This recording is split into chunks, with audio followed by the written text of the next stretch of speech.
E tem esses movimentos de BL, livros e tal. Livros é uma das correntes que... Já tem gente chegando aí? Com a economia de mercado aberto e tal. E isso converge com a opinião. Bem, estou em Recife, está o Luciano Bivar do meu lado, presidente do PSL. Nós fechamos um acordo aqui para a ocasião das eleições desse ano. Já está chegando o pessoal da imprensa para discutir esse assunto, né, se inteirar também. Então, obrigado Com o PSL, não existe audiência aí. nenhum fisiologista. Tenta pegar todo mundo aqui, som também, chega mais perto. Queria perguntar para o senhor, o termo filiação, o contrato de hoje. Isso o contrato de hoje é pouco parecido com o que houve no caso do Patriota também? Foi um pré? Não, olha só, eu não tinha garantia da legenda no Patriota. Quando você vai acompanhar, olha só, o que acontece, né? O Bivar está num partido pequeno. Ele sabe disso, né? É maldade, né? Dificilmente o Bivar sozinho sobreviveria à cláusula de barreira. Eu, sem partido, também não seria casado. Então, eles estão fazendo um casamento. Igual que você vai casar com a Dona Maria. Vocês ganham e perdem também. Se você queria tomar cerveja toda tarde e jogar futebol, talvez ela não queira mais. Você vai ter que, né? Então a gente ganha e perde. Tá? Então aqui, nós aqui estamos, vamos dizer, sabendo tudo que está acontecendo no partido, os segredos são abertos, se é que existe algum segredo, vão ser abertos, foram abertos, e vamos trabalhar junto. Até porque eu disse para o Bivar hoje, né? E ele concordou comigo. Eu falei, Bivar, eu já passei nos 60, ele também. Nós já estamos numa outra fase. Okay? Nós já estamos, costumo dizer, estamos no lucro. Sem querer ofender nenhum idoso, né?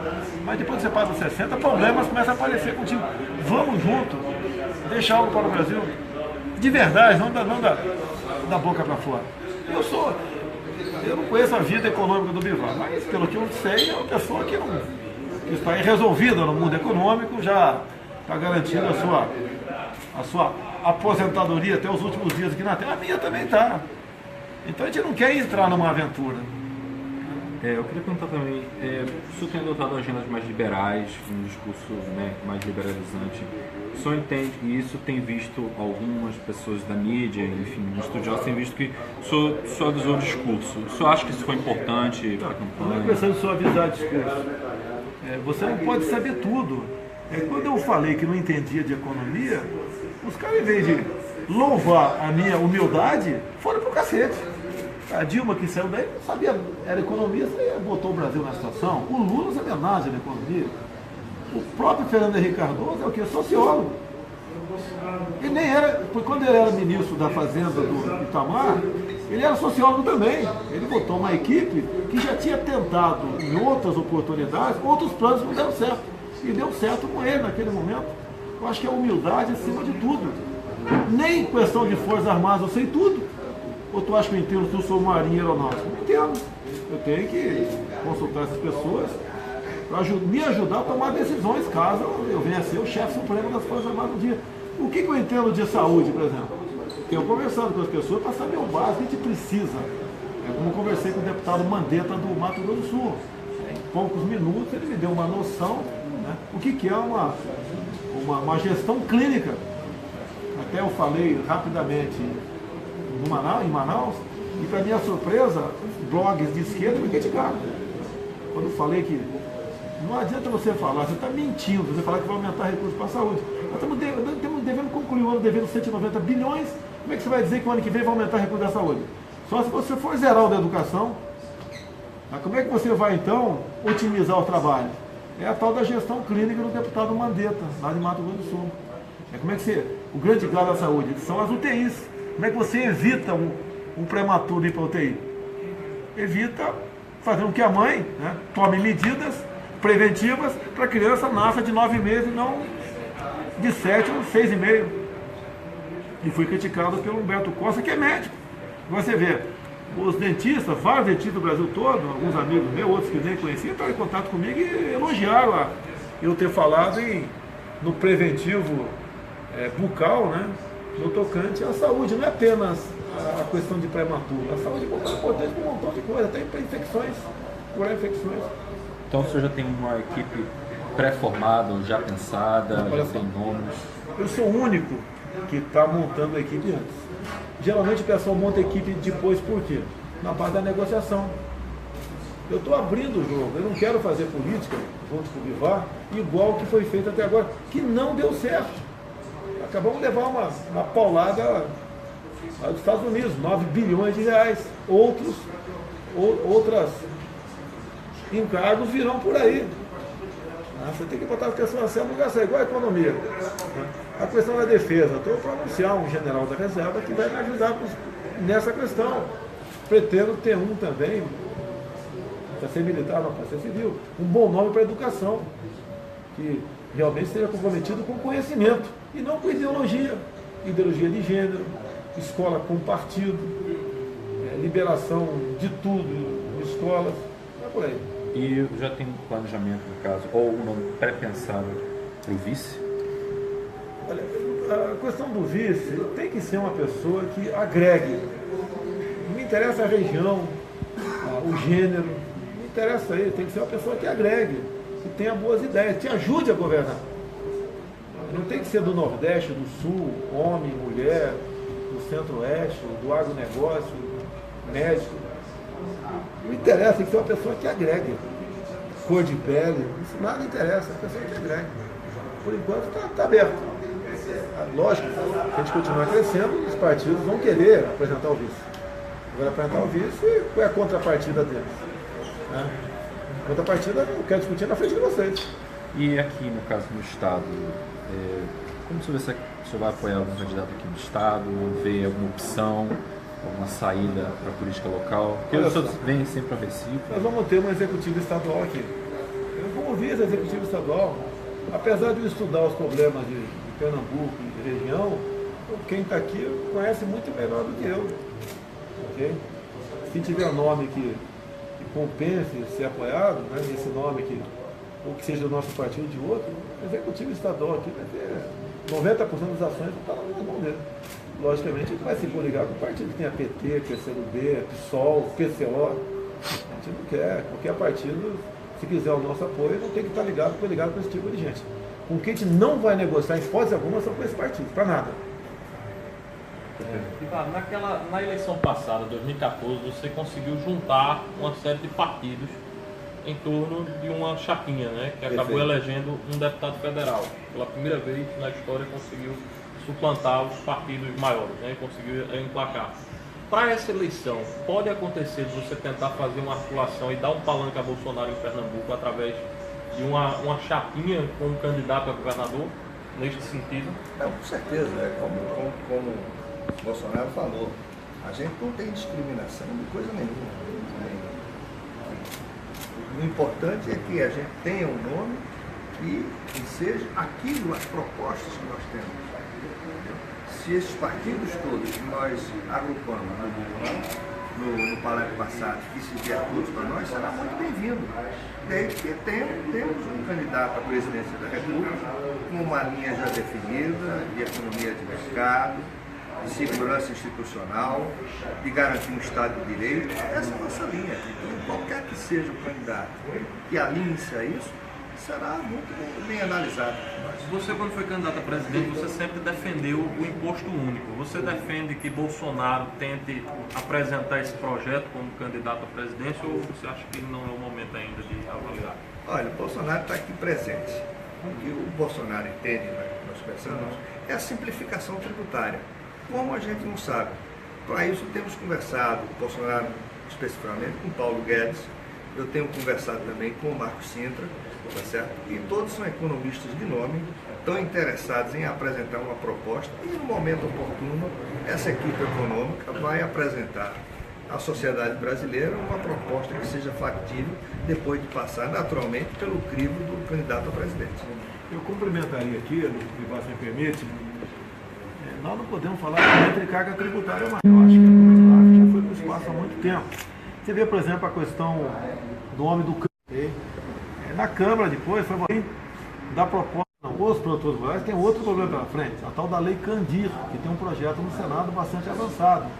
Para que, no caso hoje em dia, no tocante a esporte comum, seríssimo, invasão de terra.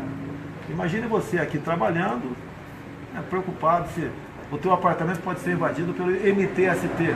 O homem do campo tem esse problema o tempo todo, na minha opinião. Nós temos que considerar essa invasão de terras produtivas por parte do MST como um ato de terroristas. Tá? Tem problemas também ambientais. A multagem, aqui agora no interior de Ceará, Maranhão, Piauí, Ceará, peguei vídeos de uma pessoa que me conhecia, mandou para mim, uma equipe muito grande do Ministério Público do Trabalho, junto com a Polícia Federal, um montão de gente lá, multando ali o pessoal que tira a cera da carnaúba. Tá? Multando por quê? Vê lá, tá faltando banheiro químico. Os caras têm uma rotatividade, andam muito, né? E tem que ir um banheiro químico, apesar dele ter estado afastado do local que estava colhendo as palhas, multa. Daí, questão de bota. Ele falou, tinha bota aqui, mas está multado porque o trabalhador não estava usando, o trabalhador não usa por causa do calor. A mesma coisa tocante a capacete. Ele falou o local da refeição. A mesa era feita de forma rudimentar, outra multa. Então, enquadrando esse pessoal, além da multa, o trabalho análogo à escravidão, que alguns consideram que análogo é escravidão. Além da multa, ele sofre uma ação para expropriação da sua propriedade rural. Você tem que rever isso aí, parte do presidente da República, essa decisão. Tem que mudar a Constituição, no caso, né? Mudar leis. Você pode ver, se você tem um barquinho aqui, como acontece muito lá na Baía de Angra, é uma área lá de proteção ambiental lá, estação ecológica. O barquinho passa com uma rede para ir pescar longe da área de preservação ambiental. Ele é multado por ato tendente. Você poderia jogar a rede dentro da área. Tem que acabar. Nós não podemos, o Estado, ficar aterrorizando o homem do campo, o pescador artesanal, seja quem for. Certo? Estão multando agora por drone. O homem do campo por drone. Tá? E é uma multagem, pelo que eu estou vendo, voltando para a questão ideológica. O homem do campo, quando ele começar a produzir menos, que já vai acontecer isso aí, não tem problema de inflação e desabastecimento. E vem a Venezuela, que é uma sombra ainda, na cabeça minha, inclusive, aqui no Brasil. Como você vê essa questão internacional e desses conflitos que está vendo na Venezuela? Olha, demorou, o nosso embaixador foi expulso. O Temer precisou chegar a esse vexame, ele podia ter chamado o embaixador para cá. É uma maneira de você mostrar que você não está contente. Até na questão do Mercosul, você tem a cláusula aí do desempenho democrático, que a Venezuela não estava cumprindo, você podia afastar a Venezuela. O governo do PT fez exatamente o contrário. Inclusive, não é a primeira mão, né, mas ninguém publicou ainda, pode ser uma boa notícia para vocês, para entender um pouquinho de ideologia. Para a Venezuela entrar no Mercosul, eles tinham que afastar o Paraguai. O Paraguai não aceitava, o Uruguai aceitava, o Brasil aceitava, né? Não aceitava a entrada da Venezuela. Então eles afastaram o governo do Paraguai numa operação que vale a pena você ler, está muito bem explicada no livro de Pepe Mujica, ex-presidente do Uruguai. E se fosse eu tivesse escrito um livro, você não precisava acreditar em mim, mas foi ele. E nas páginas 98 e 99, entre outras coisas dessa operação, ele diz claramente aí que Dilma Rousseff tomava decisões de Estado dentro do Palácio do Governo, ouvindo as inteligências cubana e venezuelana ao lado da BIM. Então quem diz isso é o ex-chefe de Estado, que é consideradíssimo para a esquerda da América do Sul todinho. Foi um ato falho dele. Nós podemos continuar falando em economia com esse viés ideológico. Tá? Questão da Venezuela. Eu fui em Roraima para ver como o povo de Boa Vista está convivendo com a invasão de venezuelanos. São nossos irmãos? São. Mas o problema está sendo seríssimo para os nossos irmãos lá em Boa Vista. Eu queria lhe perguntar a questão das fronteiras no Brasil, que é um dos grandes problemas da questão do tráfico de drogas. Como é que você pretende trabalhar isso como presidente da República? Olha, a fronteira dos Estados Unidos com o México foi 3.400 quilômetros. A nossa aqui são 17 mil. Você tem como colaborar. Selar em definitivo você não consegue, nenhum americano consegue, quem dirá nós aqui. Agora, você tem que realmente dar poder de polícia e dar uma retaguarda jurídica para esses homens poderem trabalhar. Você pode ver, tem uma portaria de 2010 do Ministério da Justiça que fala sobre operações das Forças Armadas do tocante à GLO, interfere nisso, e também interfere junto às ações da Polícia Rodoviária Federal, Polícia Federal e Força Força Nacional de Segurança. Por exemplo, proibido o tiro de advertência. Tá? Proibido você, um carro furar uma barragem, você atirar nessa viatura. Proibido. Tá? Proibido condução por algemas. Então como é que você vai fazer uma operação na fronteira, onde você vai botar barreiras para não passar, se alguém fura a barreira, você não pode atirar. E se atirar, o policial vai para a cadeia. Tá? E mais ainda, mais grave agora para você aqui. Em dezembro de 2014, Dilma Rousseff esteve em Quito, no Equador. Entre outras coisas. Né? Decidiu que a lei do abate simplesmente seria revogada um acordo entre eles ali. A lei do abate é uma forma de você intimidar alguém que está voando ilegalmente no espaço nosso. Tá? Entre outras coisas, vale a pena ficar sabendo, decidiram lá, a criação de uma unidade técnica eleitoral sul-americana. Descobriram que a chave do sucesso, a chave do poder, são as urnas eletrônicas. Por isso, em 2015, eu aprovei o voto impresso.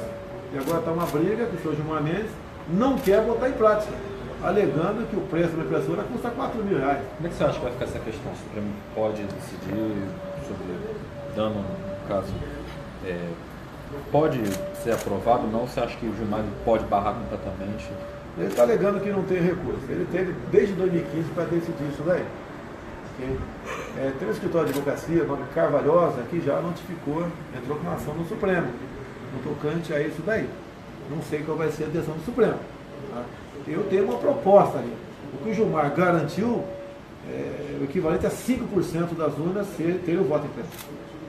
Se esses 5% das urnas forem pulverizadas pelo Brasil, por exemplo, cada colégio que tem as sessões, um tem o voto impresso. Daí não corre o seu voto. Tem lá 15 sessões eleitorais. Se uma tiver o voto impresso, eu posso fazer uma amostragem por ali. Dá para a gente saber se houve fraude ou não. Até se eles toparem fazer isso aí, bem que a gente quer um integral. Mas se toparem fazer isso aí, nós podemos ter realmente uma pequena possibilidade de dizer que as eleições não foram totalmente, eu não vou dizer fraudadas, né? Não auditadas.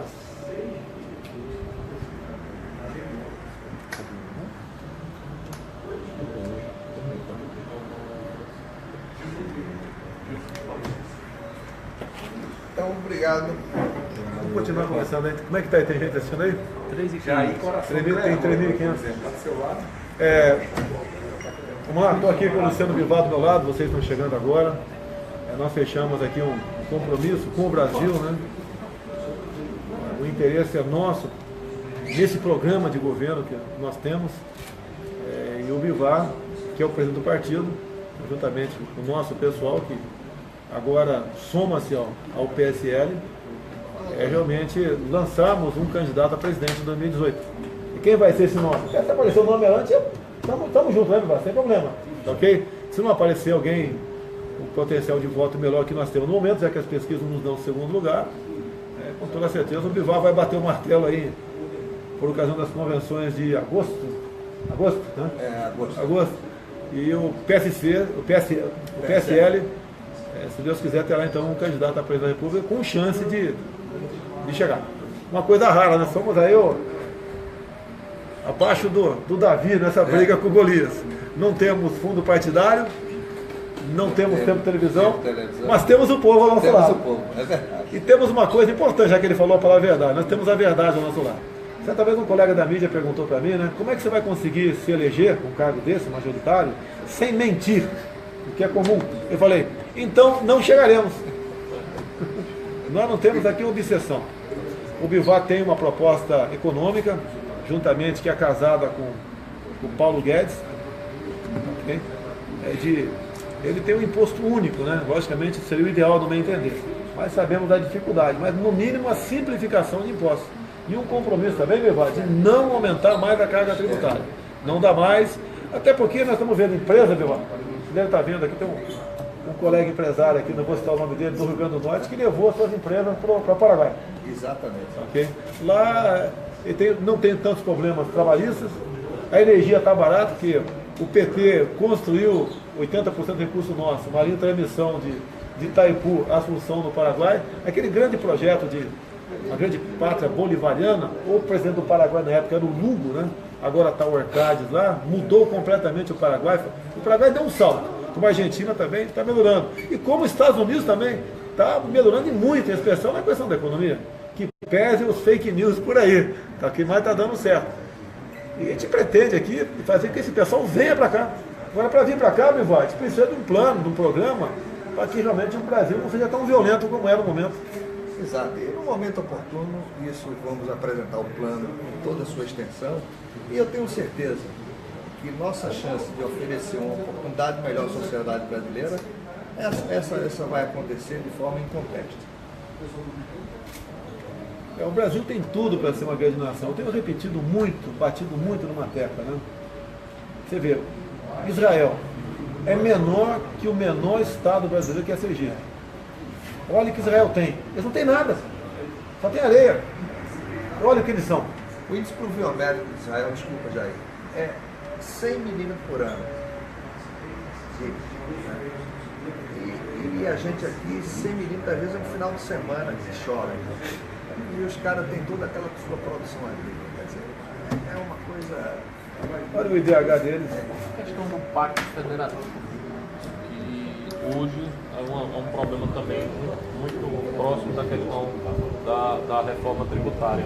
Você acha que, como presidente da República, você acha que a União ela pode aplicar de uma concentração de receitas e trazer algo para os municípios e estados, até porque as pessoas moram na cidade e não tanto no país? A proposta do Paulo Guedes é menos Brasília e mais Brasil. A gente até costuma brincar, né, fazer uma brincadeira. Olha, vamos para a praia sábado e domingo, deixa os governadores e prefeitos sentar a cabeça. Vamos passar o recurso para quem realmente tem que administrar os seus problemas. Nossa, você pode ver. Para que Ministério da Cidade? É uma maneira de você ganhar voto. Se você pode, por exemplo, aqui em Recife, em vez de você ter um programa, vamos fazer 200 casas populares, você dá o dinheiro para o prefeito fazer isso aí, ele que se vira. Quando você passa pela Caixa Econômica Federal e ela tem que ter um programa, já lhe fica, se não me engano, 4% desse recurso já fica lá. Você já vai ganhar 4% só vem para cá. E 4%, 200 casas, faz mais 8 casas. Em vez de 200 casas, fazer 208, por exemplo. Então essa ideia existe sim, em vários segmentos, além de você ter menos um Ministério de cara. Essas estatais que foram criadas ao longo do governo do PT, como é que você já tem algum estudo que pode... Essa aí já foi estudada, né? Por alto, assim dizer, porque é bom você ter encomendar um estudo do BNDES, para você ter né? Tem estatal ali que você não tem que privatizar. Você tem que extinguir, nem você vai querer de graça. Certo? Então essa 50 criada pelo PT, o que eu acredito, em grande parte, cabide de emprego. É porque o governo tem que ter uma televisão. Não tem cabimento, não tem nem tráfego, ninguém assiste. Ninguém assiste a TV do governo. Desfaz isso daí.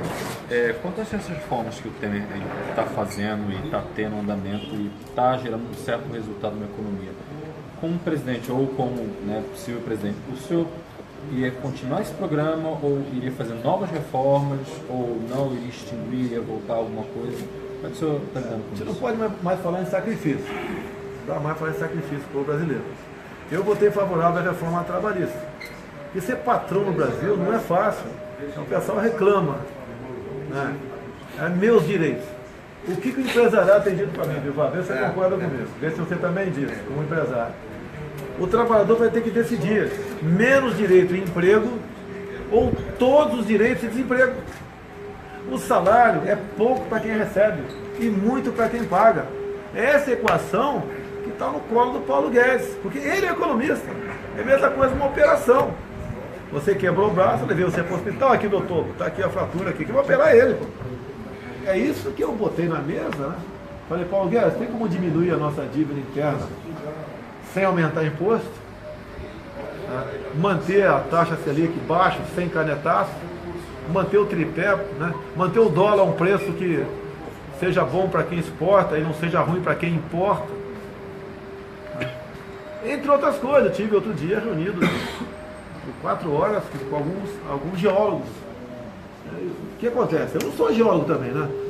Eu espero que não me critique por falar que eu não entendo de geologia. Apesar de eu já ter garimpado muito quando era garoto, meu pai garimpou muito tempo. Atenção, garimpeiro do Brasil, vocês vão ser gente conosco lá em Brasília, tá? Não vão ser tratados como bandido não, como tem sido há muito tempo. O que nós temos aqui, né? Dá para agregar valor, não apenas você pegar in natura e mandar embora, como agregar valor, senão não temos dinheiro para, talvez até para pesquisa, ou então para uma siderurgia. O que temos que fazer? Daí eu tive Israel, tive Estados Unidos, foi da rápida, mas conversando com quem interessa para ser nosso grande parceiro. Está previsto uma viagem, não sei se vou, né? Para final de fevereiro, para o Japão e Coreia do Sul. A intenção é essa, esse tipo de parceria que interessa para nós. Sim.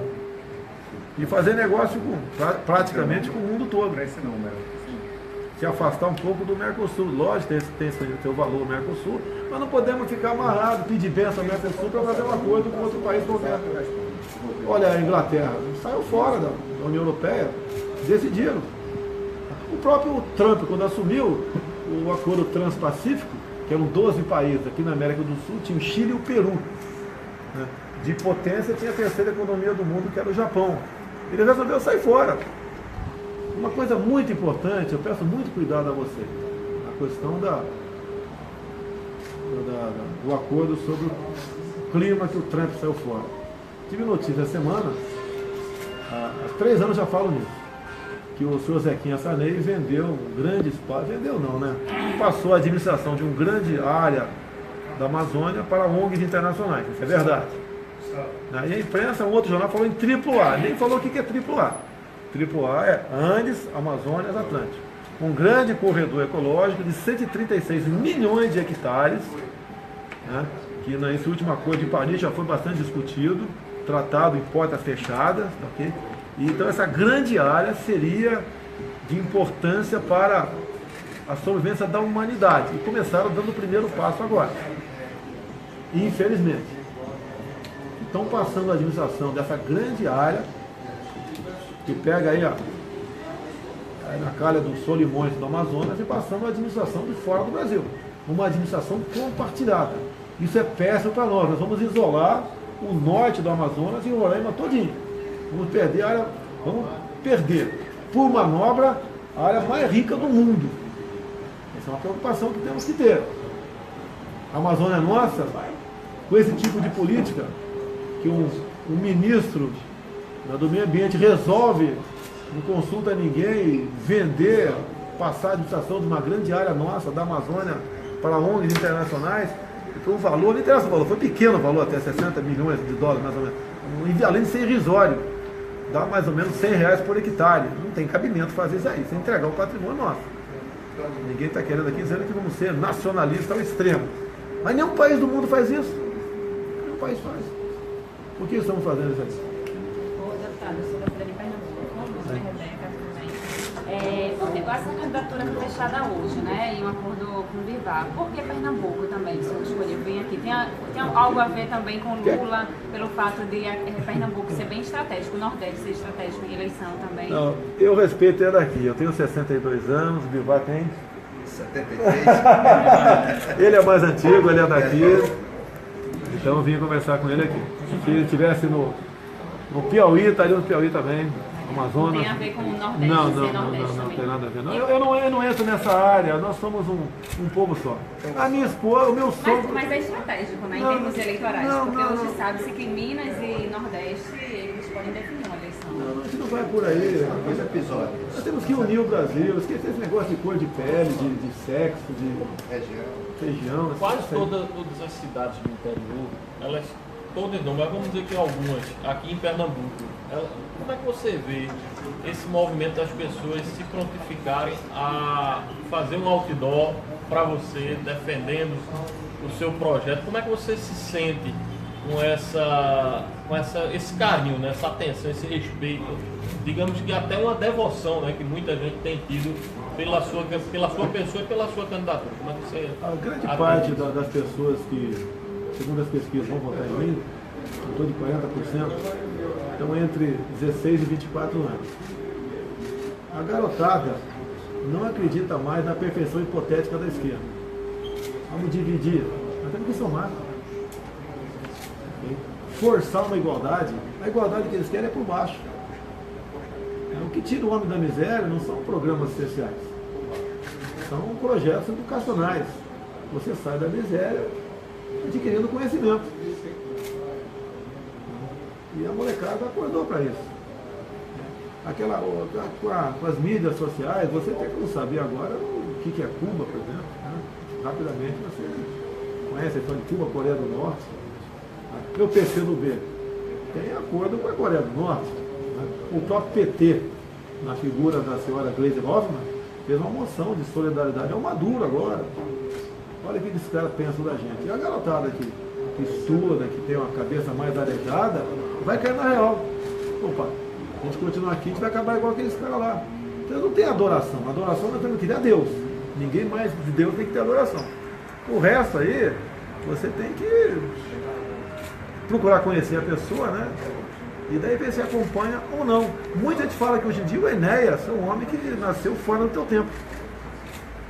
Eu já li o plano de governo do Enéas. Muita coisa está na minha cabeça. A gente vai buscar botar em prática e assim chegar lá.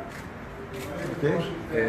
E quanto aos outros candidatos, porque puxa-se muito, colocam muito você e o Lula nos extremos e tentam-se ainda achar um consenso no meio. Como é que você está vendo essa candidatura do Meirelles e outras pessoas que... Né? Olha só, o Bivar é mais um pouquinho mais antigo do que eu aqui. Bivar, direita até pouco tempo era palavrão. Era palavrão, falar em direita. O pessoal associava a militar, ditadura, tortura. Eu era direita. O que é ser direita? É ser o contrário que esse pessoal faz aí. Bem, quando eu comecei a crescer, 10, 12%, o que a grande mídia fez? Botou o PSDB na direita e me botou na extrema direita. E agora dizem que os extremos, né, devem ser evitados, que é o Lula para a esquerda e eu na direita. Eu não mudei nada do que eu sempre fui nessas questões. A grande parte da mídia tem seu candidato. Né? Você vê os partidos aqui, os grandes partidos, viu? Ali a Folha de São Paulo, então, para isso ela é suspeita. Para isso, dizendo que PMDB, estão buscando o PSDB também, PR, PP, eles querem fazer um grande ajuntamento de partidos do centro, que ali que está a virtude. Eu costumo dizer, eles estão se unindo para levar um tiro só. Ok? Quem diz que está comigo, dificilmente muda. Porque ele sabe da minha posição, ele sabe do meu patriotismo, ok? Sabe dos valores que a gente defende, okay? Sabe que tem o coração verde e amarelo. Eu tenho para apresentar no meu currículo 17 anos de vida militar. Eu sei o que é comandar e ser comandado. Temos que ter aqui disciplina na sociedade. É muito comum, eu costumo dizer, Bivar, para qualquer um ser ministro da defesa é muito fácil, porque os militares cumprem. Você Bivar, você que não tem, por exemplo, conhecimento da área militar, você for ministro da defesa, você paga a missão e o general vem ali e fala, missão cumprida ou não cumprida, por quê? No meio civil, se você não ficar em cima, dificilmente o pessoal retorna. Até porque muitas vezes o presidente não manda naquele ministro, é de um partido. Não interessa o presidente dar uma decisão para aquele ministro, ele tem que ser fiel aos seus deputados, senadores. É isso que a gente quer mudar. Falando do Ministério da Defesa, o prefeito de Porto Alegre, Nelson Marquesan, solicitou a Força Nacional para o próximo dia 24, quando haverá o julgamento do ex-presidente Lula no Tribunal Regional Federal da 4ª Região. E aí o Raul Jungmann, ministro da Defesa, que inclusive é pernambucano, afirmou que não atende essa solicitação, porque só quem pode pedir isso é o governador. O que o senhor acha dessa postura do ministro? Na teoria, ele está certo. Quem traz segurança pública é o respectivo governador do estado. Agora, ele poderia, né, orientar o prefeito de Porto Alegre a buscar o governador e fazer essa solicitação. Porque, afinal de contas, no meu entender, existe o risco, sim, de problemas sérios em Porto Alegre. Até porque, caso o Lula venha a ser condenado, podemos ter problemas no Brasil. Sim, não é apenas lá. Nós temos que ter alerta no Brasil todo. Esse pessoal da esquerda não quer largar o poder. Ele sabe que a carta deles é o Lula. O Lula saindo, a tendência é ser varrido do mapa PT, PCdoB, PSOL.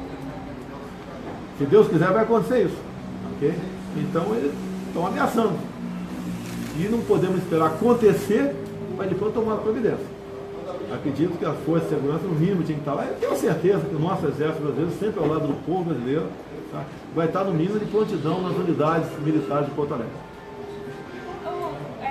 Depois que foi anunciada a sua candidatura, houve um aparente racha, né? O próprio Livres disse que ia sair. Como é que vocês vão fazer para tentar unificar o partido? Olha, como todo partido, tem várias correntes, né? O MBL teve essa semana conosco, o Livre tem estado conosco. Então é natural que um partido político tenha diversas correntes. Tá? Então, o que acontece hoje com esse movimento Livre que estava dentro do partido, eles continuam independentes. Nós temos uma proposta, eles vão ter que se adequar à nossa proposta, mas eu acho uma coincidência dos pensamentos dele muito com a nossa, minha e do Bolsonaro. Então não tem por que haver essa distinção. Se há algumas lideranças que estão descontentes, paciência. O nosso projeto é definido e, sem sombra de dúvida, não temos mais que voltar a nenhum outro desvio de rota dentro daquilo que nós estamos propondo. Uma dessas pessoas é o seu filho, né? Não. Olha, são rapazes e meu filho está muito voltado a nós, porque são pessoas inteligentes, são pessoas tratadas. A pior coisa do mundo é você tratar com bêbado ou com louco. Quando você trata com pessoas inteligentes, as verdades elas são inequívocas. Tem que prevalecer o bom senso. Se não prevalecer o bom senso, é melhor que você não conviva com as pessoas. Né? Então, isso é absolutamente natural. Hoje eu estou recebendo notícias do Eder, que é o nosso vice-presidente nacional, dizendo que vários rapazes já desse líder já disseram, olha, nós queremos integrar nesse movimento. O próprio Sérgio, meu filho, quer integrar no movimento, quer que a gente prestigie algumas lideranças dessas que estão comprometidas com aquilo que nós propomos, um Estado de Direito perfeito, a segurança jurídica. Isso aqui a gente vai atrás. E eu tenho certeza que dentro de um pouco espaço de tempo, não só Livres, como o MBL, como qualquer outro movimento, vai juntar-se a nós. Porque é como o Bolsonaro falou, nós estamos com a verdade. E isso é o maior de todos. Então, a honestidade de propósito é o que a juventude quer. Então, eu não tenho por que ter dúvida com essa ou aquela dissidência. Como é que fica em Pernambuco? Vai ter algum palanque no estado para fortalecer a candidatura de Bolsonaro? Como é que fica essa aliança com a oposição, o Paulo Câmara? Como é que está? Olha, eu tenho um grande apreço por Paulo Câmara. Certo? Hoje até tentei falar com ele. Ele estava no interior, mas falei com o vice-governador. Ele até ficou satisfeito. Pediu para essa semana que vem, segunda ou terça-feira, termos uma conversa juntos, eu, ele e o Paulo Câmara. E eu demonstrar a ele, com toda a realidade, que nós temos um candidato a presidente, o PSL, né? Estamos definidos com essa candidatura, estamos todos convincentes, estamos todos unânimes, estamos todos satisfeitos. E eu acho que Paulo Câmara, se Deus quiser, e se o PSB aqui não tiver nenhum candidato a presidente, quem sabe pode juntar-se a nós. Vocês esperam então uma aliança, né, de Paulo Câmara aqui? Talvez isso poderia criar. Talvez. Mas isso talvez não poderia criar um conflito de interesses em questão ideológica. Olha, nós sabemos o que nós queremos. Eu não sei. O PSB anunciou Então, entre as apoiar o Olha, candidato sem querer de falar pelo esquerda, Vivar, né? eles, se quiserem nos procurar, estão à disposição. Vamos conversar. Mas aí o PSB anunciou, inclusive, que vai marchar com um candidato de esquerda, né? Aí como é que fica a situação aqui? Paciência. Então, no caso, pode acontecer de haver um afastamento, caso aconteça o PSL se afastar do PSL. Seria um afastamento natural dentro da O ideologia. PSL hoje não integra o governo Paulo Câmara, né? Não tem nenhum cargo no governo Paulo Câmara. Não temos nenhum cargo. Mas apoia o governo ou da oposição? Não, eu tenho uma simpatia muito grande com o Paulo Câmara, tá certo? Atualmente o partido faz parte da oposição ou é governo? Ou é base dele? Não faz parte da oposição. Faz parte do governo, tá certo?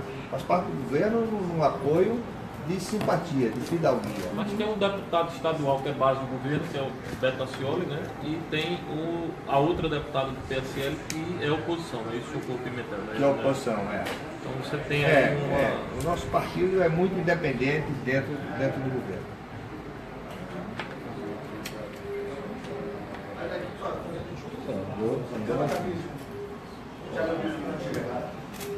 Ok, gente. A minha filha, o avô dela é de Crateús, pô. Tá vendo aí? Eu tenho sangue cabra da peste na família. em casa. Eu achei uma jogada andada política, Olha só, saída o que boa. nós conversamos muito aqui. Para fazer a mesma coisa, estamos fora. Vamos buscar fazer. Não é diferente, é como tem que ser feito. Essa é a nossa ideia. Estamos ganhando muita simpatia em cima disso. Tem deputados do PSDB, do PMDB, que já abriram, que vão estar conosco. Ele não vai estar no nosso partido, como por exemplo, 2 de Santa Catarina, do PMDB, não vai estar conosco na sigla, porque nós não temos televisão nem fundo partidário. Mas eles vão estar fazendo campanha para mim. Tem algum deputado que... Não precisa dizer o nome, mas tem algum Tem, deputado? tem. Além do Bivar? Tem mais 2 aí. Como é que está a questão da Eunice? Agora, olha só, eu não tinha namorada ainda, você falava em casamento. Agora eu estou com uma namorada aqui, né? Minha namorada é um PSL. Agora a gente pode, estamos à disposição de... Já foi feita a filiação? Não, eu vou fazer só na época certa, início de março. Porque se eu fizer agora, primeiro por questão de ética, eu tinha que renunciar meu mandato. Eu tinha que renunciar meu mandato, né? Eu não vou fazer isso. Agora, mesmo eu filiando agora, não vai dar tempo de me caçar meu mandato, sei lá, mas vou começar a bater em mim que questão de ética, cumprir a lei, de renunciar ao mandato. Então dá tudo a palavra, tudo certo. Tem uma coisa mais forte que isso, assinando agora um documento em conjunto que foi distribuído para a imprensa, tá? Dessa unicidade, dessa comunhão de propósito, que é mais forte do que qualquer... Nós estamos no tempo do filme do bigode. Como foi que surgiu essa... O primeiro contato. Como foi que aconteceu esse diálogo? Olha, eu em 98, eu já era deputado federal. Bolsonaro também era. Desde 91, só. Aí eu sou mais antigo. Já conhecíamos, né? Cumprimentar, gozar a intimidade dele, mas a gente sempre teve simpatia pelas posições, tá certo? Eu de forma mais discreta, que era um partido menor, e Bolsonaro sempre foi muito mais aguerrido. E agora, diante desse quadro agora, com os projetos que a gente tem, e diante da repercussão que tem de tudo que está um candidato líder das pesquisas, nossas ideias vão florescer como no passado não acontecia. Então esse é o grande ganho do PSL. Tudo que eu falava no passado, o blog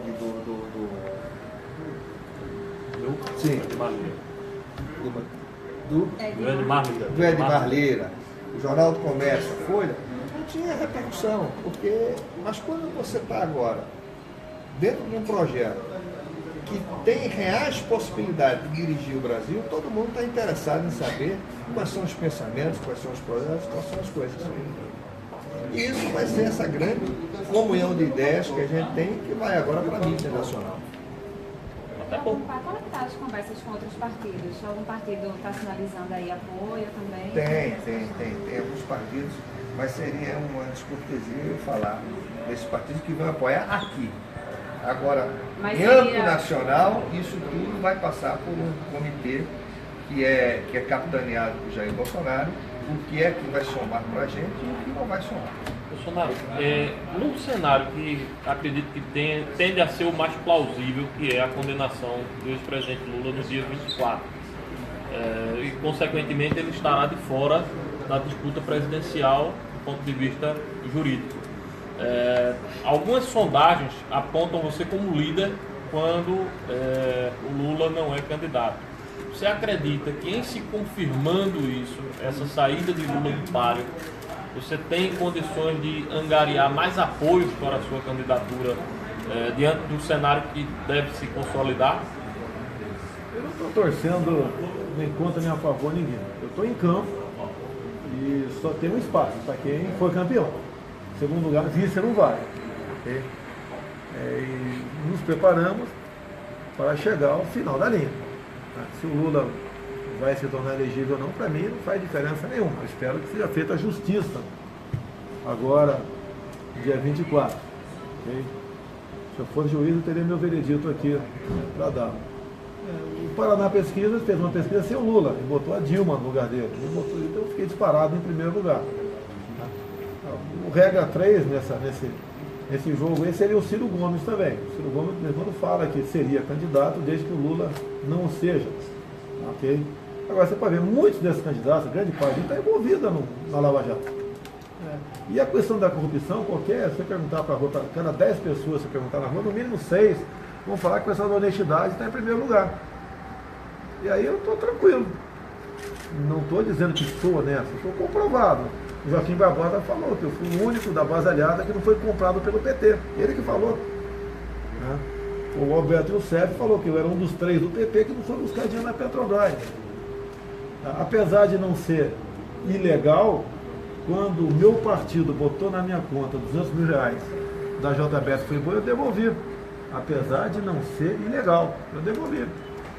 Eu fui um único dos 1.428 candidatos que receberam dinheiro do partido via JBS que devolveu. Dizendo, repetindo aqui, não era legal naquele tempo, não existia a palavra de propina legal. Eu fui citado até por Fernandinho Beiramar como um deputado que não tem rabo preso numa audiência pública na Câmara em 2002. Então tem esses fatos que acontecem conosco. Eu tenho uma coisa que me ajuda muito nessa questão, sem querer desmerecer qualquer outra pessoa que não passou por lá. O fato de ser passado pelo Exército Brasileiro te dá uma noção de disciplina e hierarquia muito forte em você. Coisa que a nossa sociedade como um todo está carente. Não se tem respeito, nem sala de aula mais.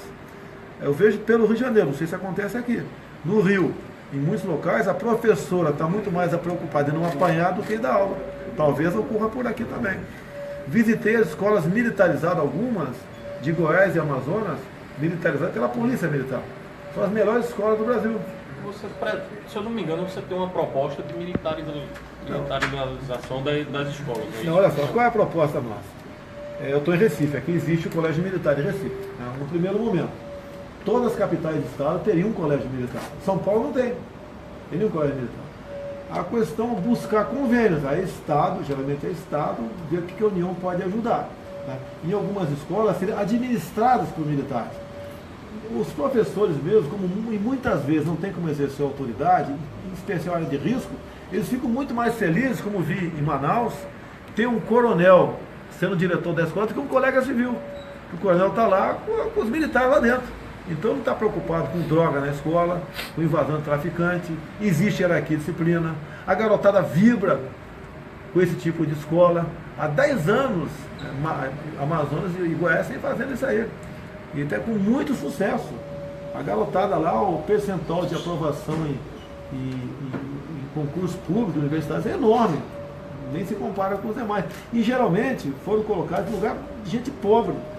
Eu gostaria do Rio de Janeiro, em vez de um PP, tem muito a ver com o Estado. Em vez de um PP, Unidade de Polícia Pacificadora, que agora não deu mais certo, tá? Você botar algumas escolas militarizadas do lado. E olha que os pais brigam para o filho entrar na escola. Que sabe que lá o garoto vai aprender. E é através da instrução que ele vai sair da miséria. Não pode ter muita democracia em sala de aula, não. Pouquíssimos direitos para garotar em sala de aula, muito mais deveres. Você consegue mudar o Brasil. Eu queria fazer um vídeo só com o Bolsonaro falando das propostas. Já. Eu queria fazer um vídeo assim, se você falasse, por favor, suas principais propostas. Né? Como é que Olha só. Eu não estou em campanha eleitoral. Eu não posso apresentar a proposta. Mas o senhor tem. Mas os problemas, posso falar dos problemas do Brasil, né? Que tem que ser solucionados. O mais importante é a questão da violência. Que tem que combater, arranjar maneira de diminuir essa violência no Brasil. A minha proposta nessa área aí, entre outros, né? A questão do armamento. O desarmamento fez com que a violência aumentasse no Brasil. A bandidagem ficou muito mais à vontade, sabe que vai procurar sua vítima, vai contar ela desarmada, inclusive dentro de casa. No período militar, que é tão criticado, você comprava a tua arma na mesma e dava de presente para o teu pai. Hoje em dia, para você comprar uma arma, mesmo sendo maior de 25 anos, é quase impossível. Nós temos que mudar isso aí. É a política de desencarceramento. O pessoal está com pena com os presídios cheios. Eu estou com pena quando o cemitério está cheio de inocentes. Lógico que eu não quero ninguém mais sofrer na cadeia, mas a minha preocupação não é essa. Está lá quem quer. Lá é o local mais democrático do mundo. O cara faz muita força para estar lá dentro. E como o pessoal já aprendeu, né? É só não fazer besteira que não vai para lá.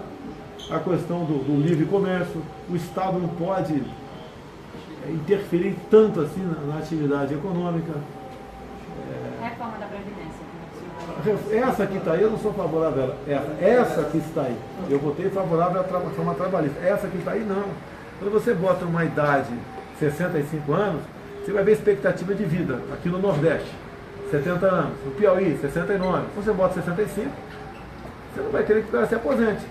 Então, uma proposta inicial, né, já em parte, um pouco discutido por Paulo Guedes, é uma nova previdência para quem entra no mercado de trabalho agora, semelhante à chilena. Tá? Os que estão aí, você tem que dar uma mexida nela, em especial na questão da pública. Tá?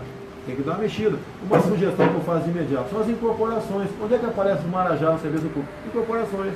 Eu vou falar da Câmara Municipal do Rio de Janeiro. Você está lá ganhando 10 mil por mês. Aí você tem um cara com comissão de 12 mil. 8 anos depois você passa para 22, você incorpora. Mais 8 anos, você passa para 34 mil. Acaba com as incorporações. E o prefeito Eduardo Paes, em dezembro, último dezembro, antes de deixar a prefeitura, ele estendeu as incorporações para o pessoal do executivo também. Isso acontece quase que no Brasil todo. Você dá uma segurada na fábrica de Marajás, sem tirar direito de ninguém.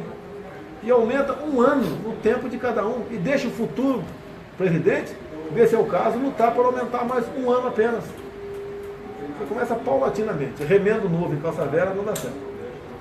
O deputado, e a reforma da máquina pública? O Brasil hoje é a maior fábrica de desigualdade social devido ao tamanho do Estado brasileiro. O Estado tem que se preocupar com a questão de segurança, saúde e educação. O resto ali vai para a iniciativa privada. Lógico, as privatizações tem que ter um modelo. Você quer privatizar a Petrobras? Qual é o modelo? A Embraer, quando foi privatizada, a tal da Golden Share, tá? Agora você vê uma negociação da Boeing com a Embraer. Até a Embraer, ela já está privatizada, ela é lucrativa e tem, em grande parte, tecnologia própria. Eu acho que você tem que se aproximar. Se a Boeing quer fazer uma parceria, você tem que estudar e, se for o caso, fechar a parceria. Para a gente não perder. Até que, por outro lado, a Bombardier já se aliou a outra empresa e o grande mercado é da aviação média, né? Você tem que buscar, não temos que fugir da Boeing, né? Do capital americano, não tem que fugir disso aí. Ver qual é o modelo adotado e vamos em frente. O Brasil, um dos modelos, falou de avião, eu sou piloto, o Brasil é um país continental. O senhor tem alguma proposta para incrementar a aviação civil, principalmente nas cidades médias e pequenas, para que elas sejam alcançadas por voos regionais, que a maioria foram extintos, são inviáveis economicamente? O senhor teria alguma proposta para viabilizar? Se a iniciativa privada quiser fazer uma linha, por exemplo, aí, venda dois municípios aí, Pelotas, Manacapuru, Amazonas, sem problema nenhum. Isso é privado, não tem nada a ver com o Estado. O Estado tem que facilitar quem quer investir nessa área. Você não pode ter uma guerra de ICMS. Eu acho que o ICMS mais caro do combustível passa pelo Estado, não é pela gente, é pelo Estado, é São Paulo. Muitas vezes a empresa está com o tanque além do normal para aquela área, porque compensa, tendo em vista não abastecer lá, porque o ICMS é muito alto. Tem que buscar uma maneira de acabar com essa guerra fiscal. Eu acho que todos ganham se a economia começar a rodar. A questão uma coisa que travou ao longo dos últimos anos foi a questão da infraestrutura ferroviária. A gente teve aí um descolamento disso aí. Você, como presidente da República, então, se viesse a ser presidente da República, você acha que o Brasil deveria reinvestir na questão da ferrovia para dar uma retomada, ou você acha que não tem? Só a questão de ferrovia, navegação de cabotagem, né, interna. O Brasil não tem dinheiro para investir nessa área, não tem dinheiro. Se você puder fazer uma parceria público-privada, ou iniciativa privada, você dá uma concessão por 60, 80, 100 anos, que tem que ser nessa faixa, tudo bem. Você vê uma coisa simples aqui? Turismo no Brasil. Você vai na Baía de Angra, por exemplo. Criaram agora lá uma estação ecológica de Tamoios. Você não pode fazer mais nada lá. Aquela área, que é um paraíso, se fosse administrado por portugueses, por espanhóis, por franceses, estariam faturando bilhões de dólares por ano. E você hoje perde. Tem até um município lá, que grande parte da população tem 2 seguros-defesa. Né? Seguro-defesa federal e o municipal que inventaram também. Além de as mesmas pessoas viver também no Bolsa Família. Ou seja, é só ônus para o Estado. Poderiam essas pessoas mais humildes estar trabalhando na questão do turismo lá. Então, é uma política ambiental equivocada. E é outra questão também gravíssima, é a política indigenista, em especial nas áreas mais ricas do Brasil, né? Região norte e central. Então sou favorável, no caso aqui, à privatização da Eletrobras, né? Que está toda uma questão... Tem que ver o modelo. Enquanto eu ver o modelo, eu não vou bater o martelo aqui não. Eu entendo que o setor energético ele é estratégico. Eu até costumo dizer, a China não está comprando no Brasil, ela está comprando o Brasil. Nenhum país do mundo faz o que o Brasil está fazendo. Você pode abrir para o capital de fora, mas em especial para países que aceitem, caso você queira investir lá, o faça. E quando você vende para a China, você não está privatizando, você está estatizando para a China. Entendeu? O Brasil não tem inteligência estratégica. Nós devemos fazer comércio com a China? Sim, vamos fazer comércio com a China. Mas ele tem 7 vezes mais habitantes do que nós. O Brasil deve começar brevemente a vender terras agricultáveis para estrangeiros.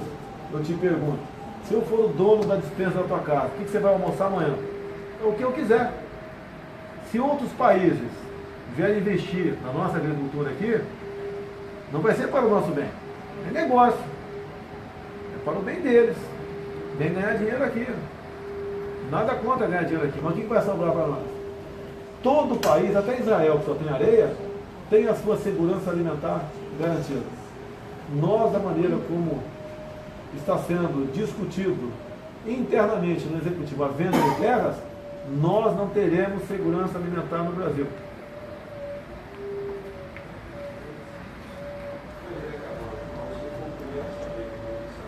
Otávio, muito obrigado. Estou fazendo mais uma pergunta. O senhor falou na China. Como a gente vai conseguir competir a nível de produtos com a China, que a China não tem legislação trabalhista, não tem a carga tributária que o Brasil tem, e hoje 90% de tudo que é vendido no nosso comércio aqui, se você for, vem da China ou do Vietnã. Como você vai criar essa competência? Aguardo sugestão tua em primeiro lugar, aqui, já que você sofre um problema aqui. O Brasil não investe em tecnologia. O americano tem o Vale do Silício. Nós temos o Vale do Nióbio, o Vale do Grafeno.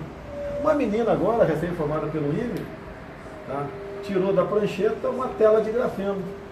Para que serve a tela de grafeno? Dessalinizar a água do mar. Ou água de poços artesianos, que você falou, nós temos material humano aqui.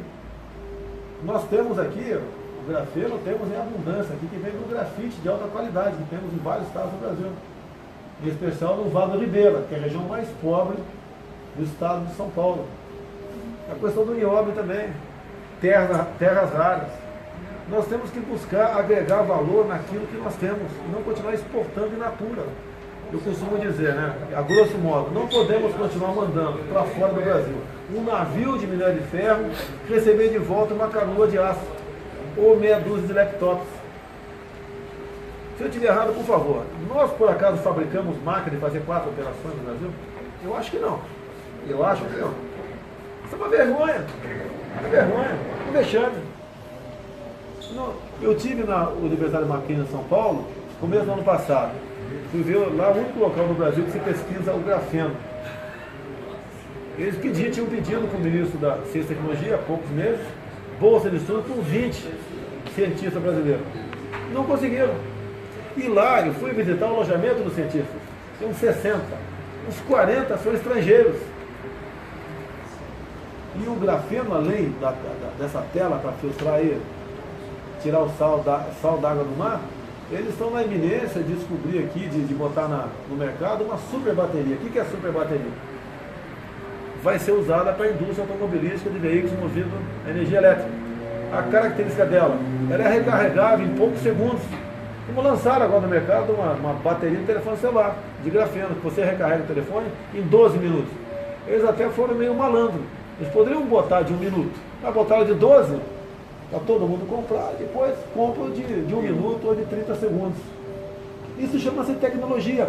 Nós temos material humano. Essa menina foi formada pelo IME. Quando eu estive em Israel, eu fui na indústria aeroespacial deles. Aí tinha um cara igual você lá, brasileiro, né? Conversando, tudo bem. Perguntei se tinha gente formada pelo IME ou pelo ITA. Por que eu falei IME e ITA? Porque eu sou militar, a princípio conheceria. Falou, aqui tem do IME, tem do ITA, tem da Unicamp, tem da Mackenzie, tem da USP. Ou seja, nossos cérebros vão embora. Qual o ganho deles aproximado lá? Em torno de R$25.000 líquido por mês. Mais ou menos esse salário deles. Mas os caras têm saúde e qualidade, tem educação, tem tudo. Tem tudo. Tá? Então lá eles têm o prazer de estar num local onde ele bota em prática, né? Tem um conhecimento, é um jogador de futebol sem bola no Brasil. É um jornalista sem caneta. É o que acontece no Brasil. Temos muita gente aqui, muito cérebro, que tinha que ficar no Brasil. Nós temos que ter nosso Vale do Silício no Brasil. Onde seria? Tem que ser, com todo respeito ao Nordeste, tem que ser no eixo Rio-São Paulo, perto do grande centro. Consumidor e produtor. Quem sabe subsidiário para cá. Vamos querer fazer média. Aqui em Recife a gente tem o Porto Digital, né, que Tá. é uma referência. Aí isso tudo bem, já tem que estimular isso daí, tirar impostos. Não pode o governo, de vez em quando se fala muito com o PT, né, em controle social da mídia. Olha o que a Alemanha acabou de fazer, o crime que a Alemanha, olha a Alemanha, né, dada essa ideologia de esquerda que começou a entrar lá também. Criaram aqui uma lei do crime de ódio. Tem 2 deputadas lá porque tem discutido muito, uma deputada e um deputado, muito contra a entrada de refugiados, né? Está para ser enquadrado 2 parlamentares em crime de ódio, perdeu o mandato em prisão. Lá não tem nós temos, eu sou o único que não tem, né? A imunidade parlamentar, só eu que não tenho. No artigo 53. Nós somos invioláveis por quaisquer palavras no período de voz. Na Alemanha não tem isso. Aqui nós temos. Quando eu falo, eu tenho um problema. Fui condenado várias vezes, em primeira até em segunda instância, a ação de danos morais por ter usado a tribuna da Câmara. Eu espero que o Supremo, logicamente, sepulte esse processo. Os amigos da imprensa estão satisfeitos? Isso, vocês fizeram um pelotão, de pergunta. Deputado, quer destacar mais alguma coisa? Deputado, você vai para onde agora? O fogo? Está previsto decolar logo mais. Eu sempre mantenho um pouco de sigilo aí, porque me preocupo com a minha integridade. Muito obrigado a vocês. Vamos fazer a foto dos dois? Finalizar, Jair? Continua? Não, continue aí. Então, como é que tá aí? 3.000. 3.000 heróis aí. Acaba daqui a pouquinho aqui.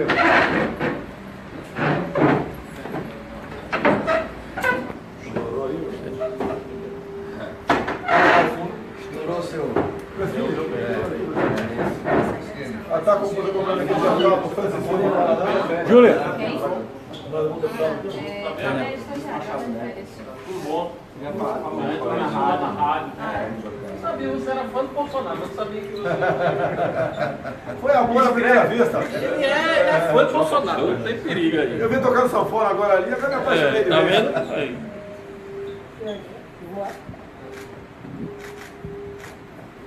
Deixa eu tirar agora só vocês dois, assim, os dois.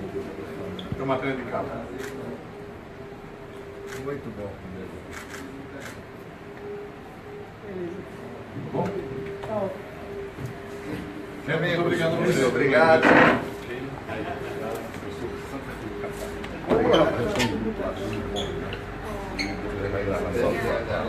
Vou encerrar aqui, agradecer a presença de vocês. Estamos fazendo política. Nós sabemos, vocês também sabem dos problemas que tem no Brasil. Muita gente não acredita que dá para resolver, mas tem que tentar resolver. Tentar fazer algo diferente do que está aí, não dá para continuar como está. Estou com gente do meu lado aqui, vários amigos. Aqui está o Gilson, aqui de Pernambuco. Temos aqui o Júlio Lemos, da Paraíba. Francisquinho, bota a cara aqui, está o deputado Francisquinho do Paraná também. Tudo bom, gente? Um abraço. Missão cumprida aí. Logicamente, tem muita gente interessada nesse projeto nosso. Agora sim está tudo certo. Lamento, não deu certo para o Patriota. Acabou, é como um relacionamento que não deu certo, né? Boa sorte ao Atílio Barroso. Lamento não poder termos continuado no programa, só que gostaria de ter continuado, mas não deu certo. Boa sorte a vocês. Se puder colaborar contigo, talvez tenha coligação no futuro, estamos à disposição. Okay? Sei que você vai ter problema com a causa de barreira, mas quem sabe a gente possa te ajudar nessa questão. Não tem mágoa, não tem rancor, e nós temos que buscar a melhor maneira de apresentar soluções para o nosso Brasil. Okay? Agora sim, a gente vai fazer uma campanha de filiação ao PSL, número 17, né? Pretendemos aí ter chapa cheia para deputado federal, para estadual, pelo menos uma vaga para o Senado em cada estado. A gente precisa disso, tem uma grande bancada, caso chegue lá, para poder realmente governar.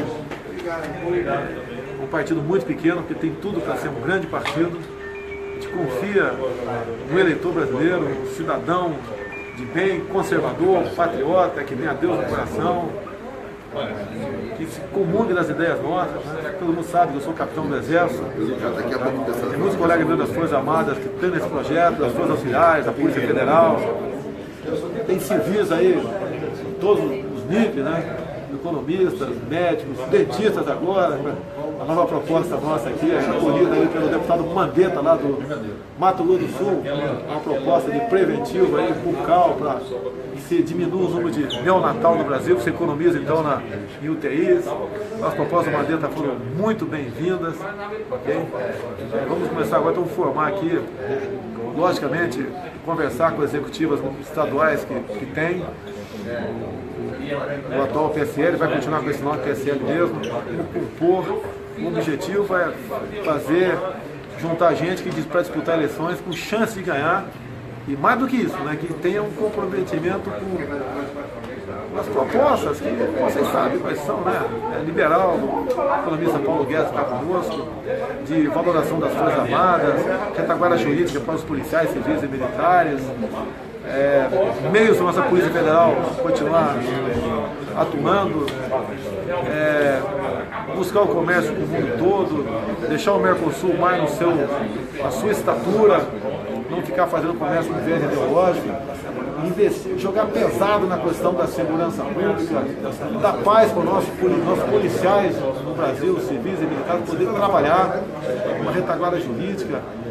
Não pode, a qualquer evento ocorrido, prender o policial não pode continuar tendo medo de julgamento, do capa preta, comumente chamado, né? Tem que ter uma retaguarda jurídica, mexer no Código Penal. Gostaria muito, caso fosse possível, cada estado tenha o seu Código Penal, como existe nos Estados Unidos, e buscar agregar valor naquilo que nós produzimos. Não tem como, impossível, não vamos mais falar em aumentar a carga tributária, ninguém aguenta mais. Tem muito empresário indo para o Paraguai, lá a carga tributária é infinitamente menor do que a nossa. É um estado, é um país que está crescendo 6%. Eu sei que é diferente a economia no tocante a nós, né? Nós somos uma potência perto deles, mas lá estão tendo progresso, tendo que buscar esse percentual.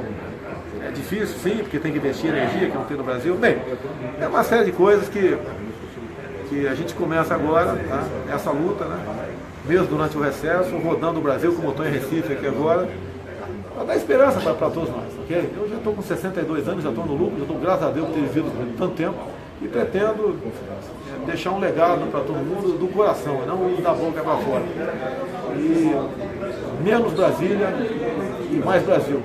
E Brasil acima de tudo, Deus acima de todos. Até uma oportunidade. Muito obrigado, pessoal. Valeu!